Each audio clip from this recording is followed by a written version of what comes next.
Bismillahirrahmanirrahim. Once again, welcome back to our YouTube channel. NMT CAT 2022 की preparation को continue करके आज हम स्पोर्ट एंड मूवमेंट के लेक्चर नंबर 2 के साथ हाजिर हुए हैं। डियर एस्पायरेंट्स, आज के इस लेक्चर में हम मेनली कार्टिलेज पे फोकस करेंगे कि कार्टिलेज क्या है, कार्टिलेज की स्पेसिफिक प्रॉपर्टीज़ कौन कौन सी हैं, कार्टिलेज की प्रोटेक्टिव कवरिंग के क्या क्या नेम हैं और एट द एंड हम कार्टिलेज की डिफरेंट टाइप्स को डिस्कस करेंगे। फर्स्ट ऑफ ऑल हम देखते हैं कि कार्टिलेज कहाँ किसे जाता है। कार्टिलेज के बारे में दो तीन बातें अपने जहन में यूज याद रखिएगा कि कार्टिलेज एक कनेक्टिव टिश्यू की टाइप है। कनेक्टिव टिश्यू हर उस टिश्यू को कहा जाता है जो दो सिंपल टिश्यूज़ को आपस में जोड़ के रखता है, लेकिन कार्टिलेज बोन की निस्बत लेस स्ट्रॉन्ग होता है। इसमें इतनी स्ट्रेंथ मौजूद नहीं होती जितनी स्ट्रेंथ एक बोन में मौजूद होती है। बोन और कार्टिलेज दोनों ही कनेक्टिव टिश्यू हैं, लेकिन बोन कार्टिलेज की निस्बत ज़्यादा स्ट्रॉन्ग होती है। दूसरी अहम बात कि जो कार्टिलेज है ये हमारे पास स्पेसिफिक जगहों पर पाया जाता है। फॉर एग्ज़ाम्पल जॉइंट्स के एंड पर हमें कार्टिलेज की टाइप्स मिलती हैं। इसी तरह कार्टिलेज के बारे में एक और अहम बात कि ये फ्लेक्सिबल होता है, ये रिजिड नहीं होता। इसका मतलब कि ये वक्त के साथ साथ अपनी शेप को चेंज करता रहता है। कार्टिलेज की प्रोटेक्टिव कवरिंग की अगर बात की जाए तो कार्टिलेज को जो कवरिंग प्रोटेक्ट करती है उस कवरिंग का नाम हमने पेरिकॉन्ड्रियम रखा है। लिहाजा पेरिकॉन्ड्रियम को हम डिफाइन कर सकते हैं outermost covering of the cartilage that protect it from any damage. लिहाजा पेरिकॉन्ड्रियम को अगर मैं डिफाइन करना चाहूँ तो मैं लिखूँगा प्रोटेक्टिव कवरिंग ऑफ कार्टिलेज। ये मेरे पास कार्टिलेज की एक प्रोटेक्टिव कवरिंग है कि जिसने इसे different types of bumps and jolts वगैरह से बचा कर रखना है। अब कार्टिलेज में दो तीन टर्म्स बहुत अहमियत की हामिल हैं, उन टर्म्स को हम देख लेते हैं। इन टर्म्स में पहली टर्म कॉन्ड्रोसाइट है कि कॉन्ड्रोसाइट किन्हें कहा जाता है, और दूसरी अहम टर्म जिसे हमने समझना है वो लेक्यूनाई है। इन दोनों टर्म्स को समझने से पहले हम कार्टिलेज का एक सामान्य सा स्ट्रक्चर ड्रा कर लेते हैं कि कार्टिलेज बेसिकली होता किस तरह का है। सिर्फ आपको समझाने की खातिर लेट्स से कि ये मेरे पास एक कार्टिलेज का सर्कुलर पार्ट है। इस सर्कुलर पार्ट की जो प्रोटेक्टिव कवरिंग है कि जिसने इसे प्रोटेक्ट करके रखा है, इस प्रोटेक्टिव कवरिंग का नाम हमने पेरिकॉन्ड्रियम रखा है, जो कि इसे डिफरेंट टाइप ऑफ डैमेजेस से बचा रही है। अब इस प्रोटेक्टिव कवरिंग के अंदर अगर देखा जाए तो इसमें स्मॉल कैविटीज़ मिलेंगी, छोटी छोटी हाली जगह मिलेंगी, और इन हाली जगहों में हमें छोटे छोटे सेल्स मिलेंगे।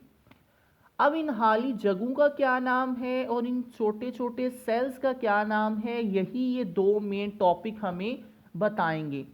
याद रखिए वो छोटी छोटी कैविटीज़ जो कि इस कार्टिलेज की प्रोटेक्टिव कवरिंग जिसे हमने पेरिकॉन्ड्रियम का नाम दिया था उसके इनसाइड पे मौजूद हैं, इन कैविटीज़ को हमने लेक्यूनाई का नाम देना है।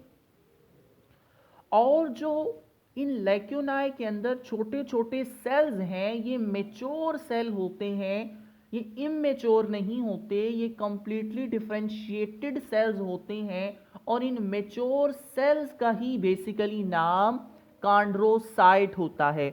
लिहाजा कॉन्ड्रोसाइट को आप डिफाइन कर सकते हैं the mature cells of the cartilage that are present within the lacunae. और लेक्यूनाई बेसिकली वो कैविटीज़ हैं कि जिनके अंदर कॉन्ड्रोसाइट्स मौजूद होते हैं। कार्टिलेज की प्रोटेक्टिव कवरिंग, इसकी दो बेसिक टर्म्स तो हमने सीख ली। अब इनके बारे में कुछ स्पेशल फीचर्स भी हमने याद रखने हैं कि कार्टिलेज के अंदर ब्लड सप्लाई क्या मौजूद होती है कि नहीं, कार्टिलेज का हीलिंग प्रोसेस कैसा होता है। तो ये इंपॉर्टेंट पॉइंट्स एमसीक्यूज़ के हवाले से बहुत इंपॉर्टेंट है, मैं इन्हें रेड में लिखता जरा जाऊँ ताकि ये आपको जहन नशीन रहें।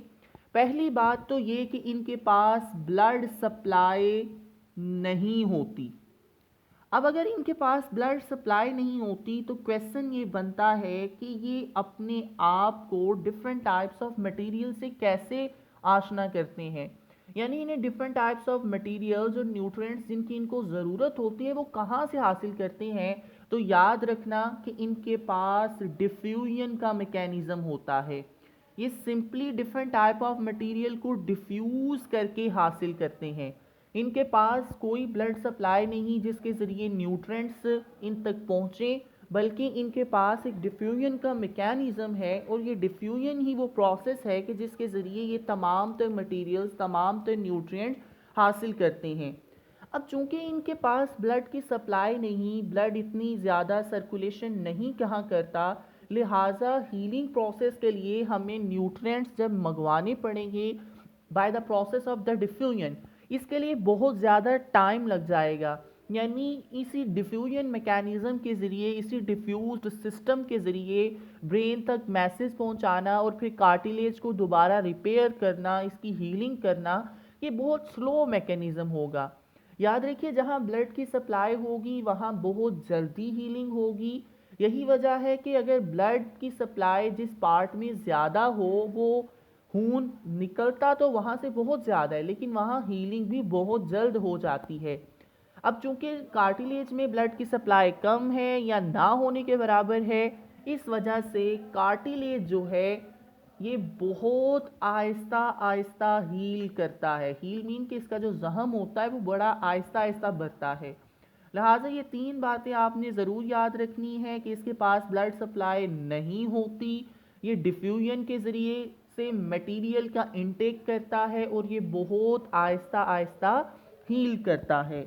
यहाँ तक तो हमने कार्टिलेज की इंपॉर्टेंट चीज़ों को डिस्कस कर लिया। अब last but not the least very important topic है जिसमें से अक्सर एमसीक्यूज बन जाता है, वो है टाइप्स ऑफ कार्टिलेज। कि जो कार्टिलेज है इसकी कितनी टाइप्स हैं। अब यहाँ डिफरेंट बोर्ड्स के यहाँ जो है वो क्लैश पाया जाता है। पंजाब बोर्ड के मुताबिक इसकी 2 टाइप्स कंसीडर की जाती हैं, लेकिन हायर क्लासेस में और फेडरल बोर्ड में सेकेंड ईयर के ही सिलेबस में ये लिखा गया है कि इसकी 3 बेसिक टाइप्स हैं।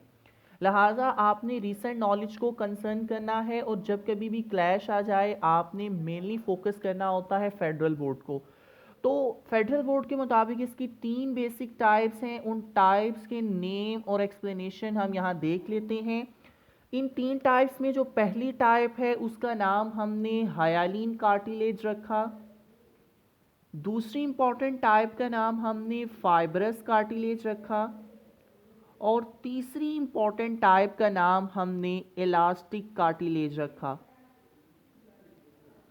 फाइब्रस कार्टिलेज ऐसी कार्टिलेज की टाइप है जिसे पंजाब बोर्ड में डिस्कस नहीं किया गया। हायालीन और इलास्टिक की डिस्क्रिप्शन पंजाब बोर्ड में मिल जाती है। बहरहाल हम तीनों को डिस्कस कर लेते हैं। हायालीन कार्टिलेज जो है इसके बारे में पहली बात कि ये मोस्ट अबंडेंट है, सबसे ज़्यादा पाए जाने वाला कार्टिलेज है। दूसरी इंपॉर्टेंट बात कि ये एंड्स ऑफ लॉन्ग बोन्स पे पाया जाता है। जहाँ जॉइंट बनेगा, लंबी हड्डियाँ आपस में मिलेंगी, वहाँ हमें हायालीन कार्टिलेज भी मिलेगा। लिहाजा हम कह सकते हैं इसकी लोकेशन अगर पूछ ली जाए तो एंड्स ऑफ लॉन्ग बोन्स या आप जॉइंट्स कह सकते हैं। फिर इसके बारे में इसकी लोकेशन जहाँ ये ज़रूर पाया जाएगा वो आप याद रख लीजिए, लेरिंग्स में ज़रूर पाया जाएगा। इसी तरह ये हमारे पास ट्रैकिया में पाया जाएगा और नोज़ में पाया जाएगा। Trachea and nose. नेक्स्ट आ जाते हैं फाइब्रस कार्टिलेज, जिसके बारे में 2 इंपॉर्टेंट बातें आपने जहन में रखनी है। पहली बात कि इसमें शॉर्ट फाइबर्स हमें मिलेंगे। फाइब्रस से ही आपने याद रख लेना है कि इसमें छोटे छोटे fibre like structure, thread like structure, हमें दागी नुमा स्ट्रक्चर जो हैं वो मिलेंगे। और इनकी लोकेशन भी आपने याद रखनी है। हमारी रीढ़ की हड्डी में डिस्क होती हैं और अक्सर ही आपने सुना होगा कि फ़लाँ बंदे की जो डिस्क है वो हिल गई है। वो बेसिकली रीढ़ की हड्डी के अंदर जो डिस्क हैं उसके हिलने की बात होती है और इस डिज़ीज़ का नाम भी डिस्क स्लिप है। इसे कॉमनली आप जो है वो बेड रेस्ट के ज़रिए भी इससे छुटकारा हासिल कर सकते हैं। बहरहाल इसकी एक कंप्लीट सर्जिकल जो है वो ट्रीटमेंट वो भी मौजूद है। लेकिन वो बहुत रेयर केसेस में किया जाता है। नॉर्मली बेड रेस्ट के ही ज़रिए इसको सॉल्व कर लिया जाता है।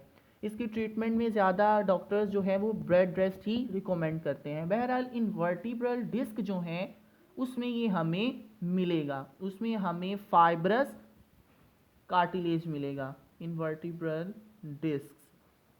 इलास्टिक कार्टिलेज के बारे में आपने दो इंपॉर्टेंट बातें याद रखनी है कि ये कहाँ कहाँ पाया जाता है। तो आपने याद रखना है ये ईयर में पाया जाता है, इसी तरह ये हमारे पास एपिग्लॉटिस में पाया जाता है। अगर आपको ये भूल जाए कि इनकी लोकेशन क्या थी तो मैं एक छोटा सा निमोनिक्स आपको बताता चलूँ कि चूंकि ई फॉर इलास्टिक है और ई से ही ईयर और ई से ही एपिग्लॉटिस बन रहा है, लिहाजा आप इसे आसानी से इसे याद रख सकते हैं कि इलास्टिक कार्टिलेज ईयर में और एपिग्लॉटिस में पाया जाएगा।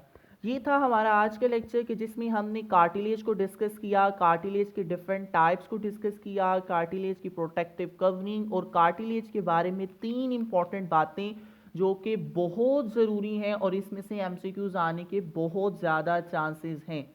बाकी इस टॉपिक के रिलेटेड एमसीक्यूज़ और क्विज़ देने के लिए इसी वीडियो के डिस्क्रिप्शन में चले जाइए और डिस्क्रिप्शन में आपको एक लिंक मिल जाएगा जहां से आप क्विज़ सॉल्व करके अपनी कार्टिलेज के टॉपिक की प्रिपरेशन को चेक कर सकेंगे कि हमने कार्टिलेज का जो टॉपिक है उसके क्या कॉन्सेप्ट्स को सीख लिया है कि नहीं। हर वीडियो के डिस्क्रिप्शन में आपको एक लिंक मिलेगा जहां के ज़रिए आप जाके क्विज़ सॉल्व कर सकेंगे। क्विज़ जो ही ख़त्म होगा फ़ौरन आपको उस टेस्ट की रिपोर्ट मिल जाएगी कि आपने कितने क्वेश्चन स्किप किए, कितने रॉन्ग थे और कितने राइट थे।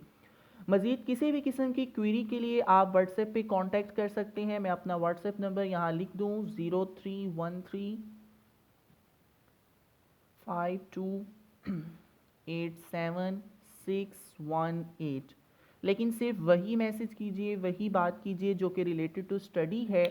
सिर्फ इस व्हाट्सएप ग्रुप पे आप रिलेटेड टू क्वेरी क्वेश्चन कर सकते हैं, अदरवाइज़ आपको ब्लॉक कर दिया जाएगा। ये था आज का हमारा टॉपिक। मिलते हैं आपसे नेक्स्ट वीडियो में जिसमें हम